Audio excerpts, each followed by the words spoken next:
But ಕೆಲವರು ಹೇಳೋ ಪ್ರಕಾರ ಇದೆಲ್ಲ ನಾಟಕ, ಕ್ಯಾಮ್ರಾಗಳು ಇದ್ದಾಗ ಮಾತ್ರ ಈ ಥರ ನಾಟಕ ಮಾಡ್ತಾ ಇದ್ರು, ಬೆನ್ನೋವು ಅದು ಇದು ಅಂತ.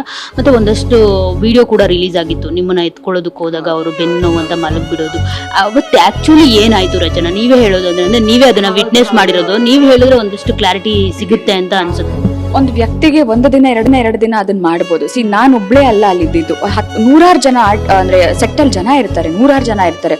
ದಿನನಿತ್ಯ ನಾವ್ ಇದನ್ನ ನೋಡ್ಕೊಂಡ್ ಬಂದಿರೋ. ನಾನು ಡೇ ಒಂದಿಂದ ನನಗೆ ಅಂದ್ರೆ ಅವ್ರನ್ನ ನೋಡ್ತಾ ಹೆಚ್ಚು ಮಾತಾಡ್ತಾ ಇರಲಿಲ್ಲ, ಸೀನ್ ಬಂದಾಗ ಮಾತಾಡ್ತಾ ಇದ್ವಿ ಬಿಟ್ರೆ ನಾವ್ ಅತಿಯಾಗಿ ಮಾತಾಡ್ತಾ ಇರ್ಲಿಲ್ಲ. ಅವ್ರನ್ನ ನೋಡ್ದಾಗೆಲ್ಲ ನನ್ಗೆ ಒಮ್ಮೆ ಹೋಗಿ ಕೇಳೋಣ ಸರ್ ಆರಾಮಾಗಿದ್ದೀರಾ ಅಂದ್ರೆ, ಕೂರಕ್ಕಾಗಲ್ಲ, ನಿಲ್ಲಕ್ಕಾಗಲ್ಲ. ಏನಾದ್ರು ಹಿಡ್ಕೊಂಡು ನಿಲ್ಲೋರು, ಯಾವ್ದಾದ್ರು ಸಪೋರ್ಟ್ ತಗೊಳ್ಳೋರು, ಟ್ಯಾಬ್ಲೆಟ್ ಹಾಕೊಳ್ಳೋರು, ಬರೋರು, ಅಂದ್ರೆ ಇಷ್ಟು ಕಷ್ಟ ಪಡ್ತಾ ಇದ್ರು. ಆ ದಿನ ಏನಾಯ್ತು, ಆ ಸೀನ್ ತುಂಬಾ ಇಂಪಾರ್ಟೆಂಟ್ ನಮ್ಮ ಸಿನಿಮಾದಲ್ಲಿ. ಆ ಸಿನಿಮಾ ನೋಡಿದಾಗ ಗೊತ್ತಾಗತ್ತೆ ಯಾಕೆ ಆ ಸೀನ್ ಇತ್ತು ಅಂತ. ಸೊ ಆ ಸೀನ್ ಅಷ್ಟು ಇಂಪಾರ್ಟೆಂಟ್ ಇರೋದ್ರಿಂದ ಅವ್ರ ಹೆಲ್ತ್ನು ಸೈಡ್ಗೆ ಇಟ್ಬಿಟ್ಟು ಅವ್ರು ಮಾಡಿರುವಂತ ಸಿಚುವೇಶನ್ ಅದು. ನಾವ್ ಅಲ್ಲೇ ಇದ್ವಿ, ಎಲ್ಲರೂ ಬೇಡ ಬೇಡ ಬೇಡ ಬೇಡ ಅಂತ ಅಂದ್ವಿ, ಬಿಕಾಸ್ ಅವ್ರಿಗೆ ಗೊತ್ತಿತ್ತು ಅದೆಷ್ಟು ಇಂಪಾರ್ಟೆಂಟ್ ಅಂತ. ಅದರಿಂದ ಅವ್ರು ಮಾಡಿದ್ರು. ಅದನ್ನ ಮಾಡಿದ ತಕ್ಷಣನೇ ಆಗಿಲ್ಲ ಅವ್ರಿಗೆ, ಅಲ್ಲೇ ನನ್ನನ್ನು ಅಷ್ಟು ಜೋಪಾನವಾಗಿ ಇಳಿಸ್ಬಿಟ್ಟು ಅಲ್ಲೇ ಮಲ್ಕೊಂಡ್ರು. ನಮ್ಗೆಲ್ಲ ಕೈಕಾಲು ಆಡ್ಲಿಲ್ಲ, ಏನ್ ಮಾಡೋದು ಗೊತ್ತಾಗಿಲ್ಲ. I was stunned. ಏನ್ ಮಾಡೋದು ಪಾಪ, ಅಷ್ಟು ನೋವಲ್ಲಿದ್ದಾರೆ ಒಂದು ವ್ಯಕ್ತಿ.